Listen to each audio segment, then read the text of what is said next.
Welcome to the weekend update with Bryan, also Chris.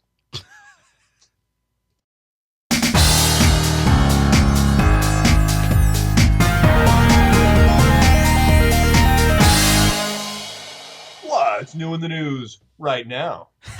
All right, Bryan. Our top story on the news docket for this week, of course, it's Ubuntu 8.10 has been released.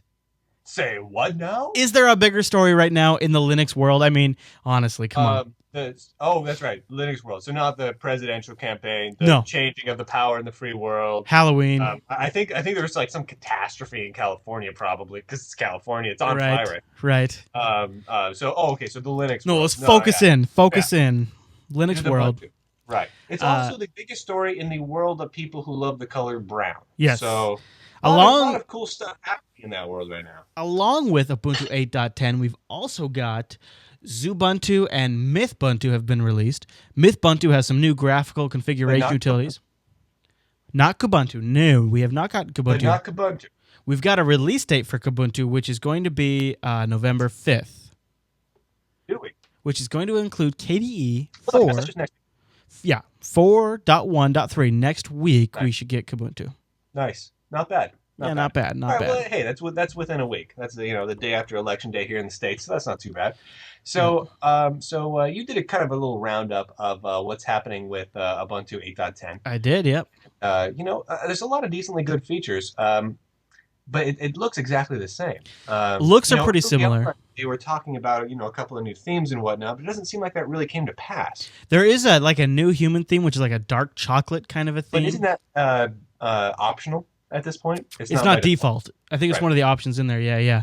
I highlighted a few features over on my blog at bin-false.org. And then we also put out a video on our YouTube channel at youtube.com/Jupiter Broadcasting.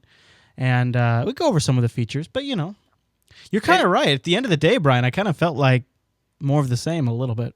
Yeah, I mean, they've got a new Xorg in it, and that's good. It's nice to see that happening. And their big thing they're touting is the new 3G support or the expanded 3G support Right. for that sort of thing, and expanded Wi-Fi driver support. Yeah. But with everything else, I'm not that excited. It seems like a good release for like netbooks, since netbooks like the 3G and the Wi-Fi. It seems like a netbook centric release. But it's interesting because the netbook remix version of Ubuntu really didn't move forward that much Hasn't, no. right now. It seems like it's kind of stagnant at the moment. So I'm kind of hoping that they take the 8.10, throw the netbook remix on top of it, and then like in the next month really show us some amazing thing they've been working on. Especially on a netbook where you have that small screen and you want that hot plugability in Xorg so Really you do. can hook up a larger monitor. That would be nice. That would be really nice. One of the major features too is the guest session, where you can have somebody log in as a guest, and then they can do whatever they want, and they log out and it's cleaned, it's wiped, and they can't get to any of your data. Yeah, I suppose that's a good thing. It's not something I would ever use because Same. I don't let people touch my keyboard at all. I don't let them anywhere near it because my keyboard may be disgusting. It may be filled with food particles, but they're my food particles. Right. I don't want anyone getting their own food particles in my keyboard. It's good thinking, So Bryan. I just don't let them anywhere near it. That's good But thinking. no, it is a cool feature. There's some good stuff. I recommend people check out your blog and check out that video that you did on it for more details. But it's honestly, this release of Ubuntu feels a lot more like a long-term support release than the 8.04 release I agree.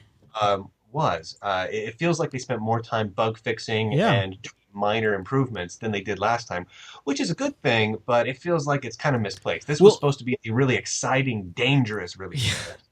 Yeah, if you recall too, on the long-term support, the last release, they bolted in and had an early implementation of Pulse Audio. Yeah. And in this release, they've really refined Pulse Audio a lot more. It has better hardware support, better latency, less skips. I mean, to me, this really seems like you're right. I completely agree. This is the long-term support release. Yeah. It almost, yeah. But I mean, it's too late now. They have to keep that long-term support release going. But anyway, it's interesting. Yeah, and maybe some of the improvements and fixes can be backported to the long-term support version. We can only hope. Right. We can only hope. So the other story that kind of came out this week that seems to me like not immediately going to be like a big deal, but long-term it's going to be a really big deal, and that is that down the road, Motorola plans to go Android on all of their handsets. All of them? Yeah, it's the Motorola's co-chief executive has stated that they plan to focus on Google's Android operating system for all Motorola's phones down the line, like Now, the next 5 years. when they say all Motorola, they're not just talking the phones that are currently marketed as the PDA smartphones. We're talking the Razors and I think everything. Yeah, I think so, and I think it's because they're just I mean, even the low end phones, the processors in them are getting to be extremely advanced. So True, that's true. And you could just take the Android platform and kind of pare it down a little bit right, for like the lower end phones. it's interesting, huh? Why not? It really makes you wonder what kind of legs we're going to see out of Android. I mean, it's obviously its power is that it's an open platform that many devices and many networks can use it. So it kind of makes you feel bad for the open MoCo guys, because with all the movement that Android's getting in the marketplace right now, I haven't seen any non-Neo free runners that are using Open MoCo at this point. That's a good point. And it just seems like a lot of good work went into that, but I don't know how they can compete. That's a good point. All right. We'll definitely follow that story. The last thing is it's a kind of an Ubuntu related story. Is Mark Shuttleworth in an interview came out and said at current Canonical, the kind of the founding company for Ubuntu, is not cash positive, and that he said he has really no objection to funding them himself personally. Mark does not have any objection for the next 3 to 5 years, which I think means he doesn't expect them to be profitable for the next 3 to 5 years. He said, though, that if Ubuntu were to concentrate just on the server edition, he believes they could be profitable in 2 years. And he does not believe they'll really ever make profit off the desktop version of Ubuntu. Really? Interesting, I thought. Ever. Yeah. Ever. And he said if they focus solely on an enterprise server edition, 2 years they could be profitable. I mean, this is what Red Hat does also. I mean, they Fedora they dropped the desktop version completely and basically just said that, it's not making any money for us. Linux, basically, what I keep, I don't know exactly how to take this because, I mean, Linux on the desktop is kind of... That's their thing. It's the thing. It's the Ubuntu thing. And have the Linux on the desktop guys come out and say, Linux on the desktop, nope. They didn't say they're not going to do it. They just said they don't expect to make money off of it. Right, but if you can't make money out of it long term, how are they going to fund it? Like, I know Mark's going to fund it himself for quite some years. I guess maybe it's going to be one of those things where they figure if they have a server product they make money off of, the desktop product... Desktop. Yeah, it's, companies a lot of times will have a lost leader kind of a situation. So True. I guess you look at the game consoles, right? The game consoles, they all make money. They all lose money, but and then they hope to make it off. They hope to make it up on the game sales. Right. I guess that's true. I guess if the desktop version kind of spurs server sales, that might be worth it. I suppose so. It seems kind of sad in a way. Yeah, it is a little sad. I would like a little better of a news than that. I would like, I don't know, maybe one Linux company to come out and say, hey, Linux on the desktop, it's actually doing okay. Well, Xandros, I suppose, with their EEE PC deal. Yeah, that's true. Yeah. That's true. Yeah, but I haven't heard any news from them on like what kind of money they're making. Though. Right, same. Yep. All right. Well, I think that wraps up our weekend update, Brian.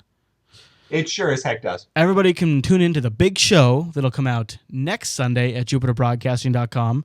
The much, much bigger show, the audio-only version, where we go into the stuff. Show. We go even more in detail. Coming up next week, we have a book review of... That's right, Ubuntu Kung Fu. There's a little kitty cat on here. This is why the book's so great. It's a kitty cat, and he's kung fuing right now. You don't know this, but he's kung fuing. Everybody, be sure to subscribe to our YouTube channel, and that way you get every new episode that we put out as news breaks. What's there not to love about that? Thanks for tuning in, everybody.